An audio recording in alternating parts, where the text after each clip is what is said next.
lots of names Lowe has, but Ram Man was one name we used to call him a lot. A lot of the time, just scared for him. You just go on anything. Go, go, and go, and go. Boldly going where no Englishman's been before.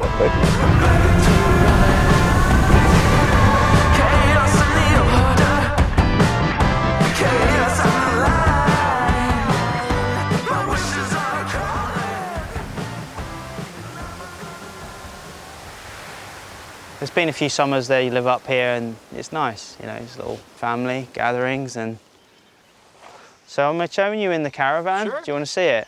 You can come in shoes on, don't worry about shoes off, lads, because it's not been hoovered or anything. This is it, man, cooker, fridge.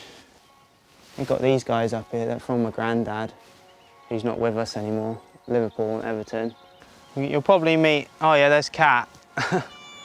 Hello, Cat. It's this bad boy. We were going to make a little like houseboat out of that and get it on the land, and then it's just, no, we're not. It's been here for like 15 years, so now it's just part of the tree. But yeah, this is Dad's puppy. He just comes up every day and just feeds the birds and, you know, the fish, and this is his sanctuary. This is where he feels most at peace. You know, I think this has kept him alive all these years, because he's, you know, sometimes you wonder how he's still rocking with what he puts in his system. Well, it's very difficult fine line, isn't it? Because you don't want to say, oh, my son is fucking God's gift to humanity. You know, wow and all that. Yeah? Donkey see, donkey do, I don't want to go to school. Oh, he's a sports nut, yeah, he's very good. He was a good cricketer and he was a good little swimmer. And then when he found surfing, I don't know, he was 12, 13, 14. And then he was surfing up then. You used to have to drag us off the beach, didn't you, out of the water? He breathes it, he lives it, he has to be in the water. He was not academic, that's not his way. And when he was at school, I've since found out that if there was good surf, and he'd say, right, the tide's right at about 11:30, so they both make sure they got kicked out of class at 11:30. You know, I'm always in trouble, and it's like, I'm in the headmaster's office, you're just basically wasting your life. What do you mean you surf? It was like, no one had ever heard of that. There's definitely a case of, I'm gonna run off into the fields and ditch school and go surfing, because like, you know, fuck you.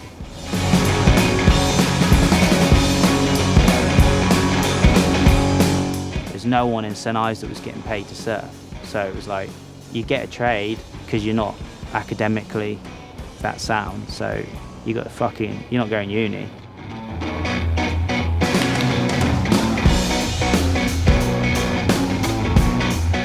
Once he left school, each winter he'd go away, whether it was to Bali or Oz or wherever, and spend 3 or 4 months, run up debts on a credit card, come back in the summer and work 2 jobs, pay it off, and then same again, same again.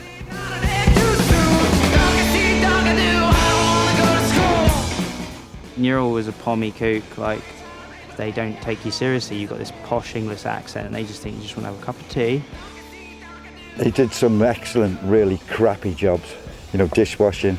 In a restaurant to building sites. He's a real good digging at holes. You can say to Tom, see that hole that needs digging there, get it. Working in factories and done so many shit jobs, like for like 15 years of my life.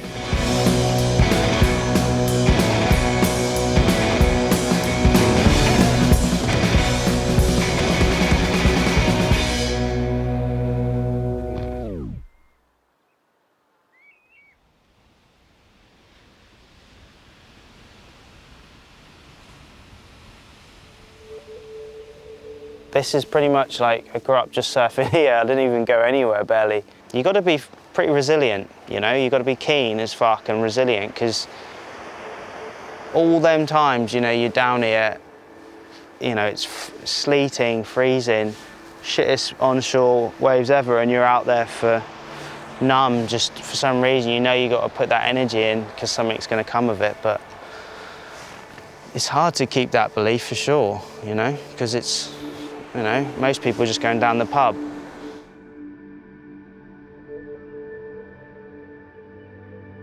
Once he went over to Ireland, met Mickey, Ferg, it all went from there then. You know, Mickey then was determined about his photography. So it was, you know, as I said before, a lot to do with Mickey. It changed his life, basically. This is a big day, actually, wasn't it? Yeah, like, that's like, don't really want to go on a wave day, isn't it? Yeah. Yeah. Oh, wow. Yeah. That's beautiful, that shot. Old memories, huh? The moment I, arrived in Ireland, I felt very at home. I just fell in love with it. I thought it was the, most special place that I'd ever seen. Tom came over with a few friends. I was just like, who is that guy? Because he doesn't look like most surfers. He looked a little bit unhinged, in the best way possible.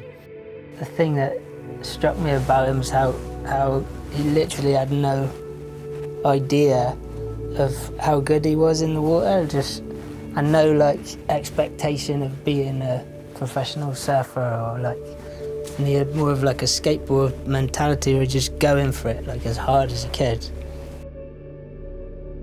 You see people at charge, but you rarely meet people with a spark in their eye for like when those sets come through and your limbs have gone weak and no one really wants to go, and there's only a few people that'll turn and go. They've got the fire, and then he's that guy.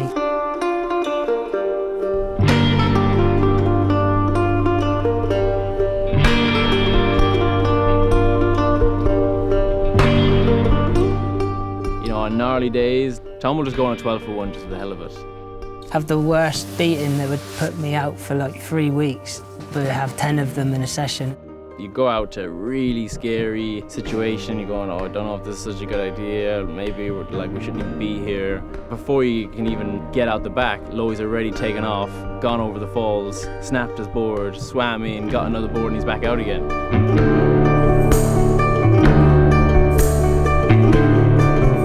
I always loved that. So, well, if he can do that and he survived, then at least I might actually catch a wave now. I'd usually pop up and Ferg would be on the one I wanted. Oh shit, and he gets spat out. Damn, I gotta get one now. He's made of stern stuff, and he's amazing to work with as a photographer. He's always gonna have a nudge. He kind of doesn't really feel like he's had a surf unless he's really gone above and beyond of what he was physically meant to. It was definitely gung-ho, unbreakable, more ego, more like balls. You learn the hard way, that's how I did it.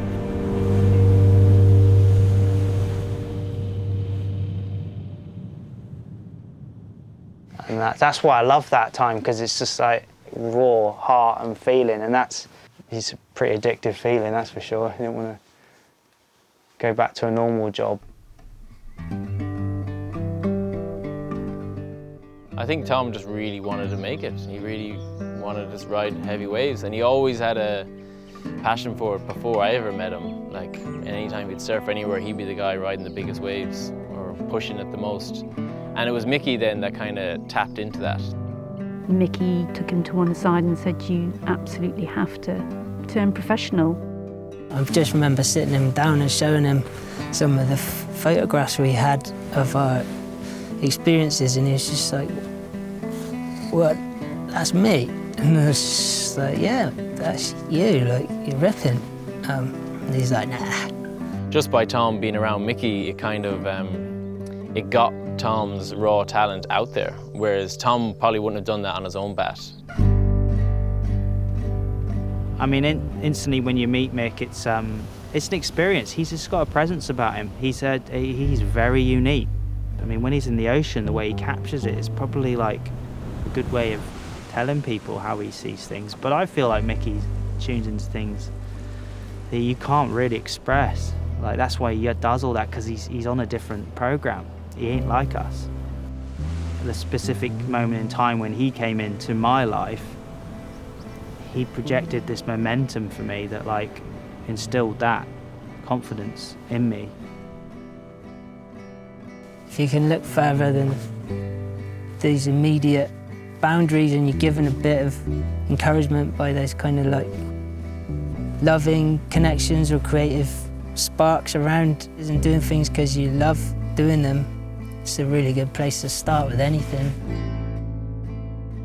I remember like going to a meeting with one of his sponsors or potential sponsors back then, and they were talking about things, and I was like, you're gonna get a contract, we're gonna get you a contract, you're gonna be able to surf. And in the meeting he was just like, I don't know why you want to sponsor me, I'm fucking kook, like I don't know why we're even talking about it. I was like, and luckily Ferg stepped in and he was like, no, you know, that's just Tom being Tom.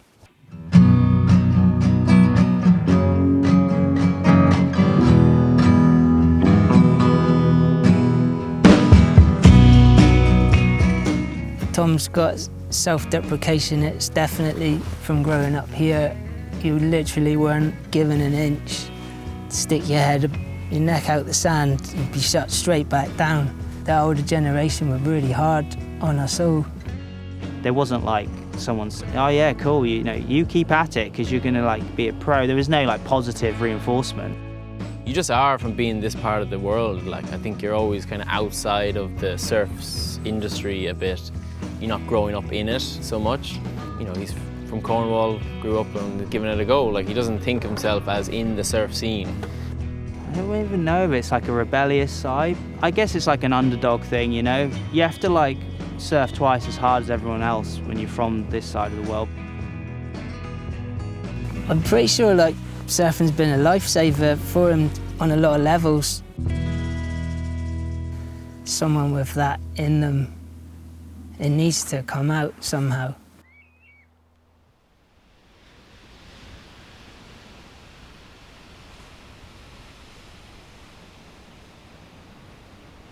I don't have a choice to like not do surfing, heavy waves. Like I don't feel like I've ever had that choice.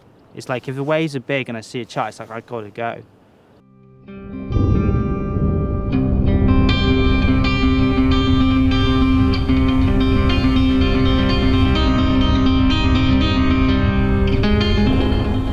I don't want to be that one. You know, fucking here we go. But you just do it, and then you just under the water going, oh God, let me live.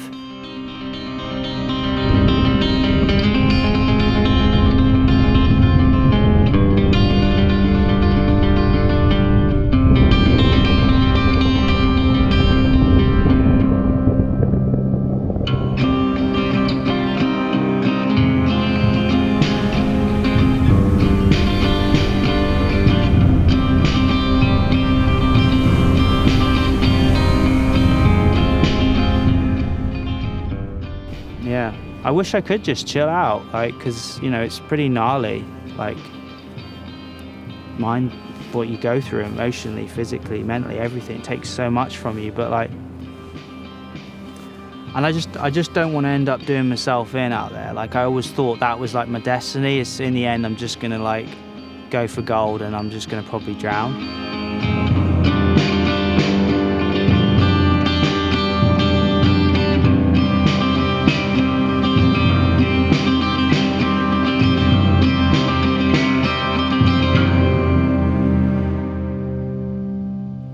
That's thought I kind of thought would probably happen. I thought it's quite like, that's just like destiny. But like, I definitely don't think it is. I don't want it to be now. Because like, it's shifted way off that. Before Tess and the girls.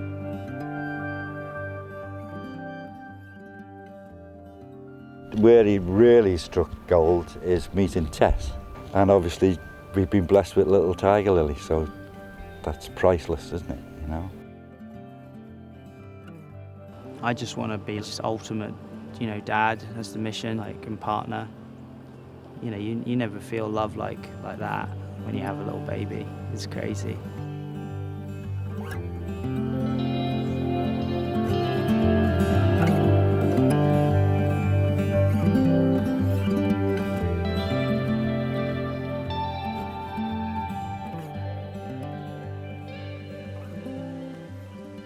Do you you remember that day? Do you remember that day when it was freezing cold and we went out to Lawrence and you were moaning and whinging the whole time? I did that. Look at those beasts. Is that enough? Get on, yeah, more than enough. Yeah.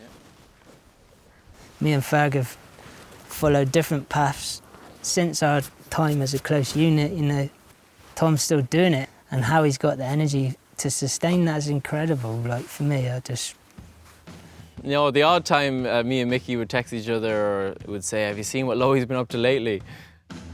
Well, I heard you want love. How'd I know?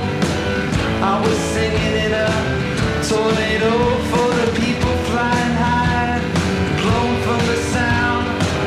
You just sit there, sad with a frown. I heard you wanted love, ringing from the bells of a church roll.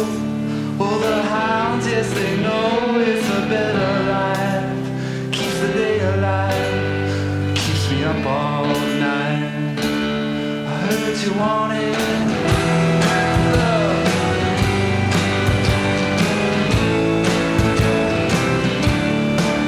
I got the message clear.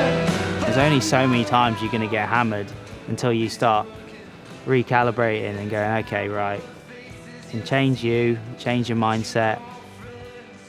If you don't know how it works, the universe, I'd just like to think that the kind of energy you're putting out is what you're going to get back. And I was just meant to like be in amongst some wild sea, you know, it makes me feel alive.